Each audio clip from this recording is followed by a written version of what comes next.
The work of sculptor Sukhi Barber is gonna blow your mind. I first came across her art at Spirit Rock Meditation Center. There was an event to reveal a new edition of Zigzag Zen. I had the incredible opportunity of making this short documentary about Suki and her work. I hope you enjoy.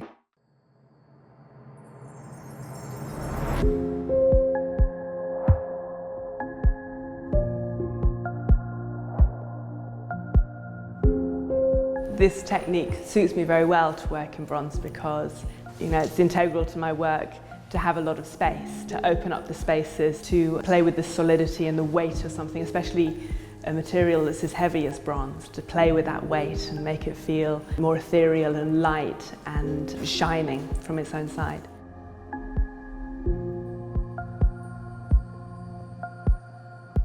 I put a lot of intention into my work when I'm making it. That's one of the reasons why I love to make things by hand and why I love that there's a process with sculpture, because it is a meditative process.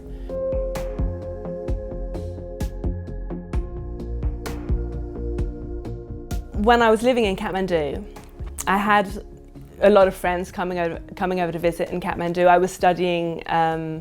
Tibetan Buddhism, I was studying Tibetan language, and I found that a lot of people who were attracted towards meditation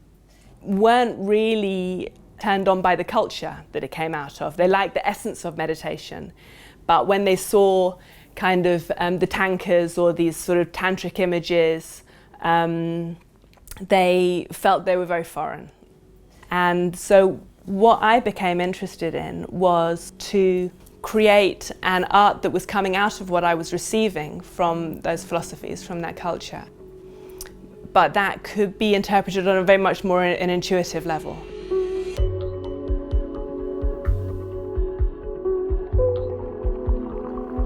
These four that we have in front of me, they were like my base idea, basically, that the first figure is us as we are, like feeling like discrete, cut-off cells, and then slowly through this practice of the sitting, it's kind of breaking holes in the certainty of the concepts that we have around life and letting more and more and more of that go. The work, I think, is my language of understanding my own spiritual path. And so in many ways they're very personal to me because they've marked my progression, if you like. A progression, I wouldn't necessarily say that the earlier ones are a lower philosophy and the later ones are more profound or something like that. It's more like different aspects or different realizations as you go along of seeing the different aspects appearing, So this is what I was talking about with the sculptures that are made up of the little meditators. My dancer, this dynamic equilibrium in the corner there, is made up of sections of the meditators and sections of skin. The main focus of a lot of my work is in the heart. And so if it can bring people down into their heart a little bit and into that kind of, into their bodies and into that heart energy, and to have the feeling just, at least while they're standing in front of it, that they're radiating a little bit from that place and not always up in their heads, which we are too much in our modern society. As much as I see negativity being ramped up, I do believe that, like in that sense of the yin always balancing with the yang, I do believe that there's equal and opposite amounts of positivity, and the more negativity you see, the more affirmation it is actually that there's very, very positive stuff going on in the world as well.